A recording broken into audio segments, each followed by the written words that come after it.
I stood at her bedroom door, watching Emma slide my limited edition phone case onto her device like it had always belonged to her. She didn't ask. She never asked. The case, matte black with silver constellations that I'd saved 3 months to buy, disappeared into her possession as naturally as breathing. I'd left it on the kitchen counter for 5 minutes while I answered Mum's call, and when I returned, it was gone. I found it an hour later, already fitted perfectly onto her phone, already claimed. "Emma," I said, my voice barely steady. "That's mine." She glanced up from her mirror, still adjusting her hair with one hand, my phone case gleaming in her other palm. "Oh, this. It looks better on my phone anyway. The colour matches my aesthetic." She turned back to her reflection, dismissing me with the ease of someone who'd never been told no. "You can use my old clear one. It's in the drawer." I stood there, frozen in the doorway of her perfectly arranged room. The room with the large windows, the room Mum had repainted in Emma's favourite sage green, the room that used to be the study until Emma decided she wanted more space. My room was smaller, darker, tucked at the end of the hallway like an afterthought. "I saved for that case for 3 months," I said, hating how small my voice sounded. Emma sighed, the kind of exaggerated exhale she reserved for my inconveniences. "Helena, don't be dramatic, it's just a phone case. Besides, I have that dinner with the Harringtons tonight, and this matches my outfit perfectly. You know how important impressions are." She spritzed perfume. My perfume, I realised, the bottle I'd bought last week, and walked past me. "Stop being selfish about little things." The door clicked shut behind her. I stood in the hallway, my hands empty, my chest tight with a familiar ache that had no name but felt like drowning in shallow water. This was how it always went. Emma took, I surrendered. Emma shone, I faded. Emma mattered, I existed in the margins of her light. That evening, Mum called us down for dinner. Dad sat at the head of the table, already scrolling through his phone, half present. Emma glided in, radiant in her navy dress, my phone case catching the chandelier light as she set her device face down beside her plate. My clear, scratched replacement case felt cheap in my pocket. "Doesn't Emma look beautiful tonight?" Mum said, passing the salad bowl. "The Harringtons specifically requested her presence at their charity gala. Such an honour." "I'm sure Helena could go too," Dad murmured, not looking up. Mum's smile tightened. "Helena wasn't invited, dear. Besides, she wouldn't know anyone there. Emma has built these relationships herself through her networking efforts." Emma cut her chicken delicately, the picture of grace. "Maybe next year, Helena, once you develop your own connections." Her tone carried false sweetness, the kind that made my jaw clench. I pushed food around my plate, silent. Speaking required energy I'd stopped having years ago. After dinner, I helped Mum clear the table. Emma disappeared upstairs to finish getting ready, my phone case still gleaming on her device. As I scrubbed dishes, I heard her laughter floating down. She was on the phone with someone, probably her boyfriend David, probably making plans I wouldn't be part of. David. Even thinking his name created a hollowness behind my ribs. We'd met 2 years ago at a coffee shop near campus. He'd bumped into me, apologised profusely, bought my replacement drink, and we talked for 3 hours about architecture and old films and the specific melancholy of autumn evenings. For 6 months, we'd been inseparable. He'd listen when I spoke about feeling invisible at home. He'd hold my hand and tell me I mattered. Then, Emma met him at my 22nd birthday dinner. Within 3 months, I'd watched them grow closer through casual group hangouts that Emma orchestrated. Within 6 months, David started cancelling our plans to help Emma with her urgent projects. Within 8 months, he sat me down at that same coffee shop and explained that he and Emma had developed a connection he couldn't ignore. "You understand, right?" he'd said, his eyes genuinely believing I would. "Emma and I just fit. She's so vibrant, so full of life. You're wonderful, Helena, but you're so quiet.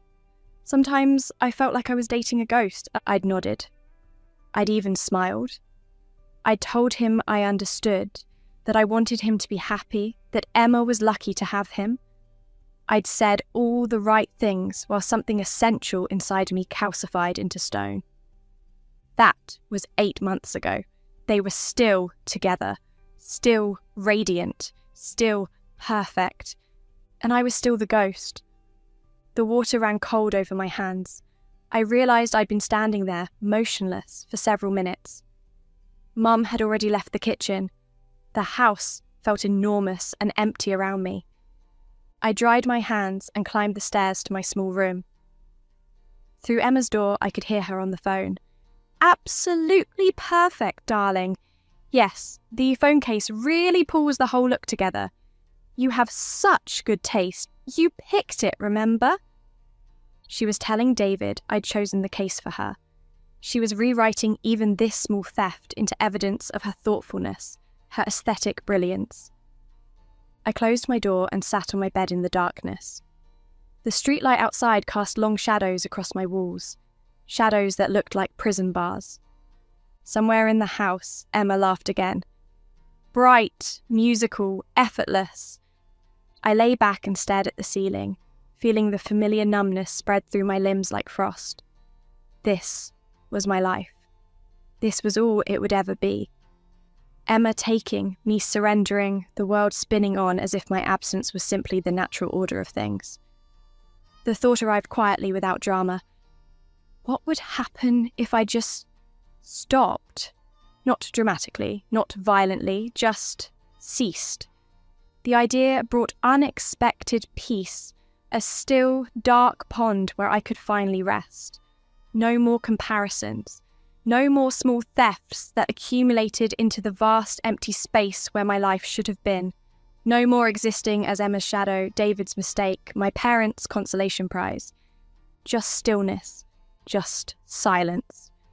Just an end to this endless, invisible erasure. I closed my eyes. The darkness behind my lids felt welcoming, like coming home after a long journey to a place I'd never been, but somehow recognised. When I opened them again, the ceiling was different. Not my ceiling, not the water-stained plaster I'd memorised over years of sleepless nights. This ceiling was smooth, painted the pale blue I'd begged Mum to let me choose when I was 16, before she decided Emma's room renovation took priority, before my preferences became negotiable, dismissible, forgotten. I sat up slowly. My room looked younger. The poster of that indie band I'd loved before Emma declared them trying too hard hung on my wall.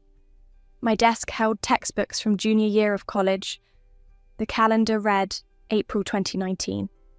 6 years ago, 6 years before the phone case, 4 years before David. Long before the accumulated weight of small surrenders had crushed me into nothing.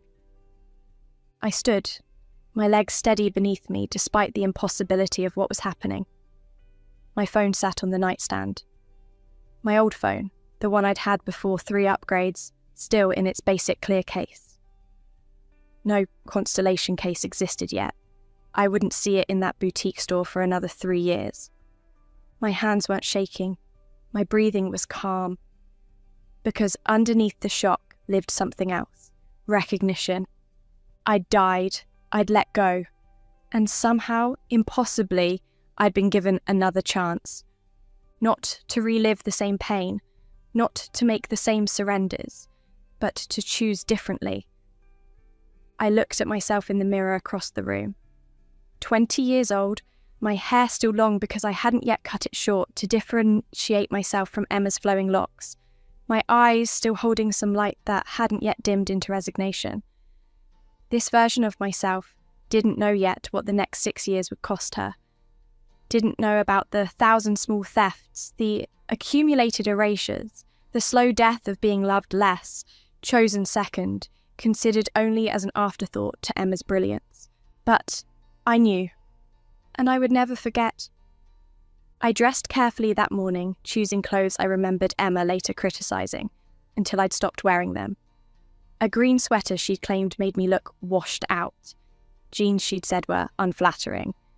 I looked at myself in the mirror and saw someone who existed independent of her opinions. Breakfast was familiar and strange at once. Dad reading the newspaper, Mum preparing Emma's favourite omelette, Emma gliding in last, expecting the world to arrange itself around her schedule. "Helena, pour your sister some orange juice," Mum said absently. In my first life, I'd stood immediately, always ready to serve, always eager to be helpful, useful, needed. Now I stayed seated, continued eating my toast. "She has hands," I said calmly. The kitchen went silent. Dad's newspaper lowered slightly. Mum's spatula paused mid-flip. Emma stared at me like I'd spoken in an alien language. "Excuse me?" Emma said, her voice carrying that edge that usually made me retreat. I looked at her directly, my expression neutral. "I said you have hands. The orange juice is on the table. You can pour it yourself." Mum's mouth opened and closed. "Helena, that's very rude." "Is it rude to expect a 22-year-old to pour her own juice?" I asked, my tone genuinely curious. I must have missed that lesson. Emma's face flushed. She stood, grabbed the juice container with more force than necessary, and poured her own glass with sharp, angry movements. "You're being weird," she muttered. "Maybe," I said, and returned to my breakfast. The rest of the meal passed in uncomfortable silence. I felt their confusion, their uncertainty about this shift in the established dynamic. Good, let them be uncertain. I'd spent 6 years uncertain of my own worth, my own right to take up space. Now it was their turn to wonder. After breakfast, I went to campus. The coffee shop where I'd eventually meet David stood on the corner, its familiar awning bright in the spring sunlight. I walked past it without stopping. We had 3 more years before that meeting. 3 years I would now feel differently. In my literature seminar, I sat in the front row instead of the back. When Professor Williams asked for volunteers to present next week's essay topic, I raised my hand. In my first life, I'd never volunteered for anything, afraid of taking up too much space, too much attention, too much of anything that Emma might want. "Helena," Professor Williams said, looking pleased. "Excellent. I'm looking forward to your perspective on Wharton's use of architectural symbolism." After class, a classmate named Jennifer approached me. "Hey, I loved your comment about the house representing Lily's trapped psyche. Want to grab coffee and brainstorm for our essays?" In my first life, I would have made an excuse, worried Emma might need me for something, worried about committing to plans that might conflict with family obligations that always seemed to arise whenever I tried to build my own life. "I'd love to," I said now. "There's a place off campus I've been wanting to try." We spent 2 hours talking about literature, about our goals, about the professors we loved and feared. Jennifer was sharp, funny, passionate about Victorian novels. We made plans to study together again next week. When I returned home that evening, Emma was in the living room, scrolling through her phone with an annoyed expression. "Where were you?" she asked, looking up. "I texted you 3 times. I pulled out my phone, saw her messages. "Need you to pick up my dry cleaning. Can you grab milk on your way home?" "Where are you?" "I was with a friend," I said simply. "Well, I needed you," Emma said, standing. "The dry cleaners closes at 6 and I have an event tomorrow." "Then you should have picked it up yourself," I interrupted calmly. "Or planned better." Her eyes widened. "What is wrong with you today? First the orange juice thing, now this." "Nothing's wrong with me," I said. "I'm just not available to run your errands anymore."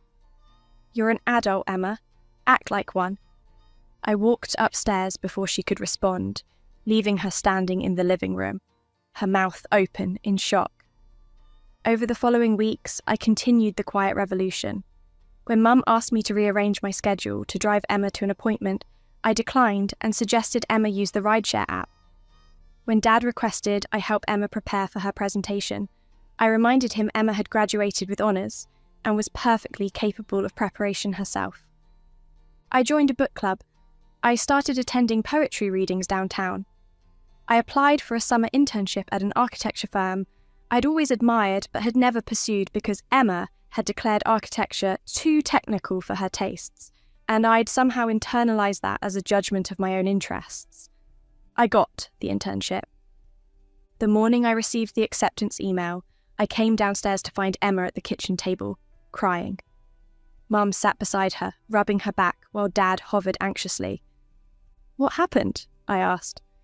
"Emma didn't get the marketing position at Hoffman Industries," Mum said, her voice heavy with sympathy. "They said she was too inexperienced despite her excellent interview." In my first life, I'd spent that entire day consoling Emma, reminding her of her worth, helping her draft appeals and new applications. I'd sacrificed my own celebration. I'd received a small scholarship that same day to ensure Emma felt supported in her disappointment. Now, I poured myself coffee and said, "That's unfortunate. I'm sure you'll find something else." Emma looked up, her eyes red. "That's all you have to say?" "What else is there?" I asked genuinely. "You didn't get one job. There will be others. That's how job searching works." "Helena," Mum said sharply, "your sister is upset. Show some compassion." "I do have compassion," I said. "But Emma's disappointment isn't my responsibility to fix. She's capable of handling her own emotions." I took my coffee upstairs, leaving them in stunned silence. That afternoon, I went for a walk in the park near our house. The spring air was fresh, the trees flowering in clouds of pink and white. I sat on a bench and watched families play, couples walk hand in hand, individuals reading on blankets in the sun. For the first time in either life, I felt the tightness in my chest begin to loosen. Not because anything external had changed. My family was still confused and resistant, Emma still resentful, the patterns of our lives still wanting to reassert themselves. But because I'd changed, I'd drawn boundaries, I'd claimed space, I'd said no, and I was still here, still breathing, still whole. The world hadn't ended when I'd stopped making myself small. 3 years passed. I graduated with distinction in architectural studies. My portfolio caught the attention of a prestigious firm in the city, and they offered me a junior designer position. I moved into a small apartment downtown, 20 minutes from my parents' house, but emotionally miles away from the dynamics that had once defined me. Emma had found success too, in her own way. She'd landed a position at a smaller marketing firm, built a decent portfolio, started dating someone from her office. We saw each other at family dinners, polite and distant, like acquaintances who'd once lived in the same house. Mum still sometimes asked me to be more understanding of Emma's needs. Dad's still occasionally suggested I should help my sister out more. But these requests came less frequently now, and I declined them with the same calm consistency I'd maintained for 3 years. Then came the day I'd been unconsciously preparing for. I stopped at a boutique near my office during lunch, browsing for a birthday gift for Jennifer. The store was small, carefully curated, filled with unique items you couldn't find in chain stores. And there, on a display near the counter, was the phone case. Matte black with silver constellations arranged in accurate astronomical patterns. Orion, Cassiopeia, Ursa Major. Beautiful, distinctive. Exactly the case I'd saved 3 months to buy in my first life. The case Emma had taken without asking.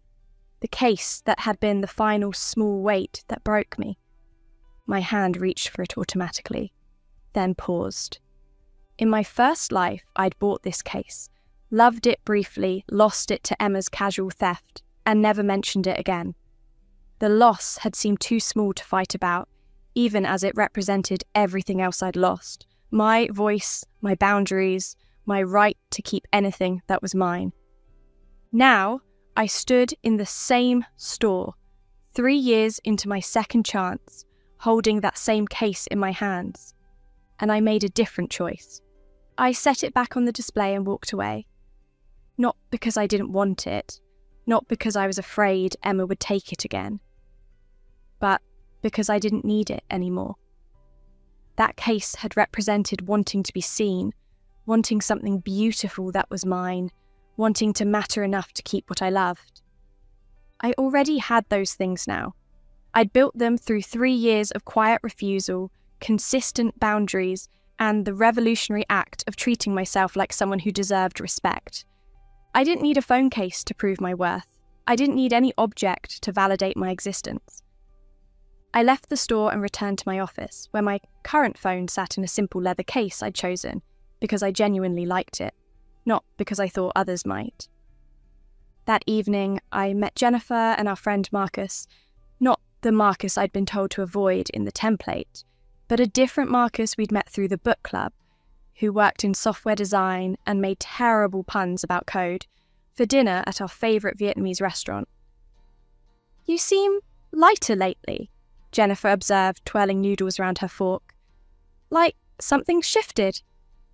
I considered her words. "I let go of something," I said finally. "Something I'd been carrying without realising how heavy it was." "Sounds profound," Marcus said. "Are we talking literal or metaphorical weight?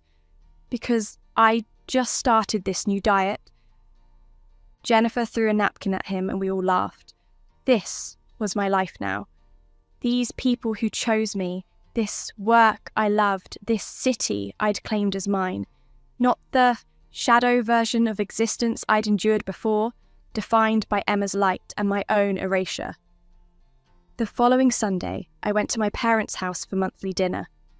Emma arrived late, flustered, apologising profusely. She'd been shopping, she explained, lost track of time, got caught up looking at accessories. "I almost bought this gorgeous phone case," she said, pulling out her device, still in its basic clear case.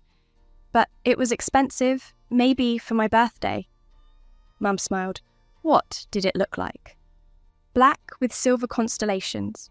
Really unique. Very me." I took a sip of water, my expression neutral. "Sounds nice," I said. "You should get it for her, Helena," Mum suggested, "for her birthday next month, since you have that good job now."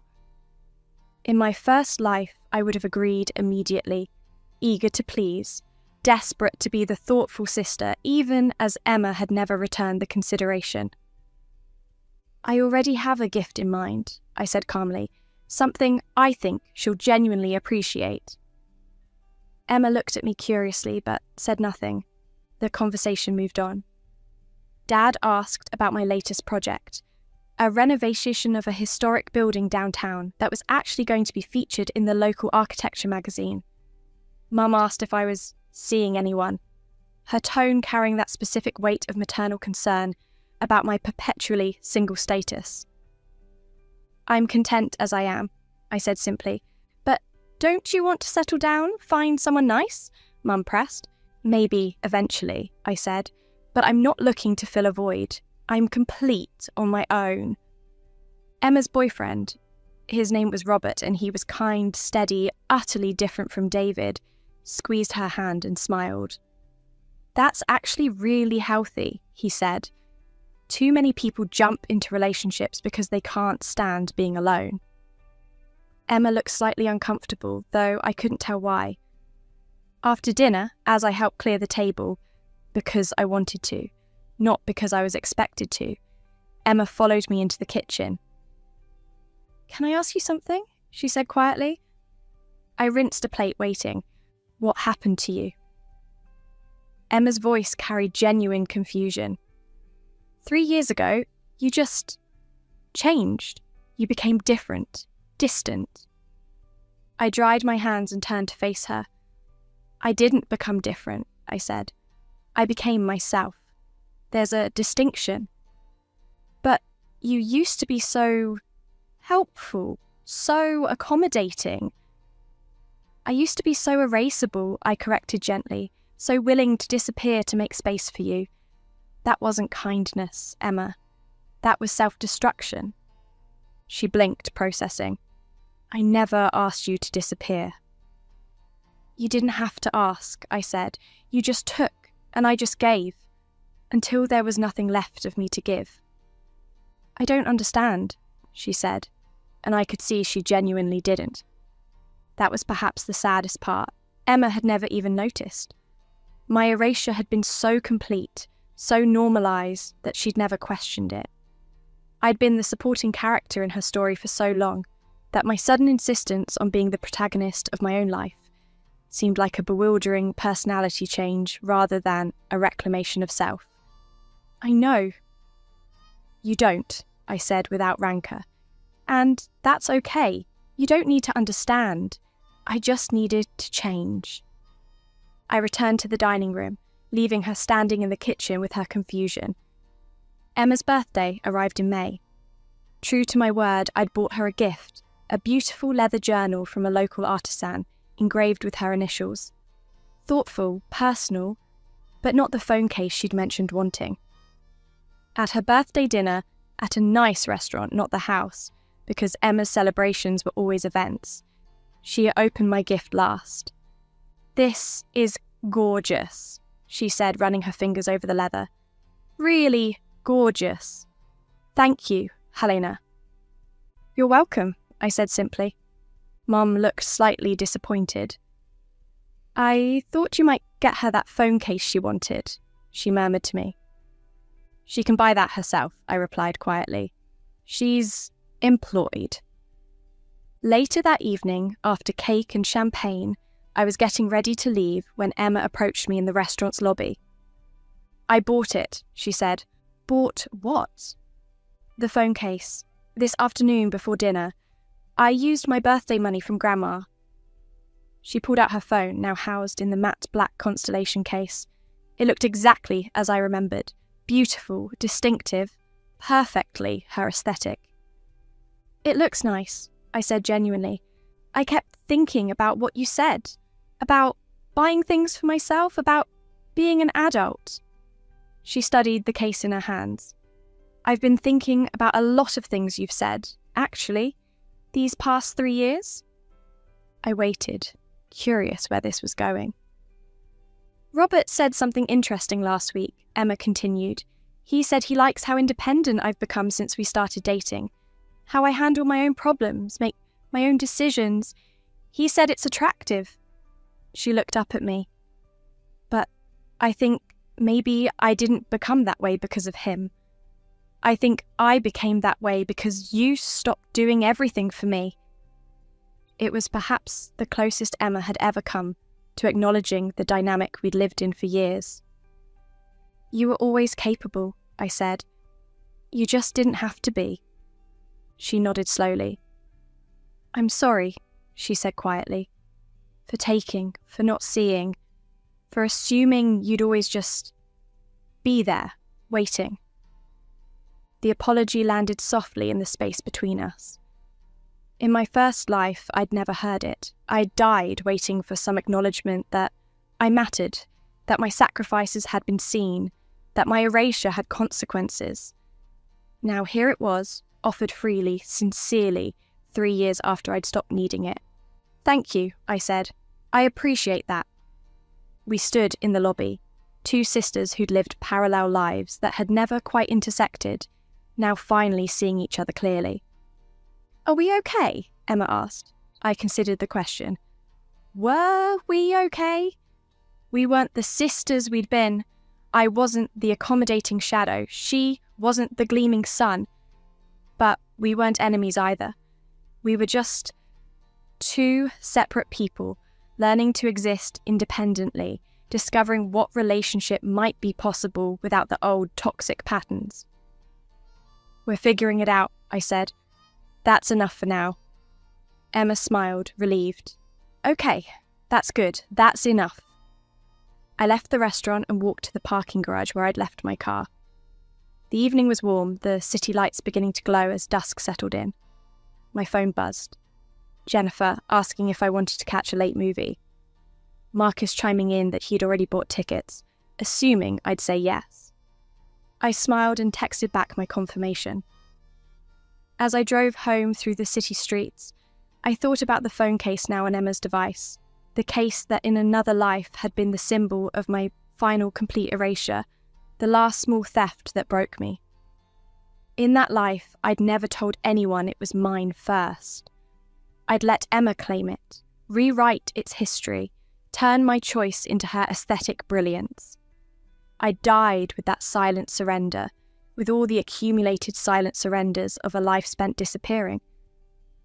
In this life, I'd never bought it at all. I'd walked away from it, from the need for it, from the entire weight of wanting to be seen, through objects I could barely hold on to. Emma had bought it for herself, with her own money, on her own birthday, through her own choice. It was hers in a way it could never have been when she'd simply taken it from my possession. And I had nothing to reclaim, nothing to resent. No quiet theft, eating away at my peace. The phone case existed in her life and not in mine, and that was exactly as it should be. When I reached my apartment, I set my phone, in its simple leather case I'd chosen freely, kept freely, loved freely, on the kitchen counter and poured myself a glass of wine. Through my window, the city glowed. Somewhere out there, Jennifer and Marcus were heading to the theatre. My architectural plans for the historic building renovation sat on my desk, ready for tomorrow's presentation. My calendar held a book club meeting on Thursday, a coffee date with a colleague on Saturday, a life full of choices I'd made for myself.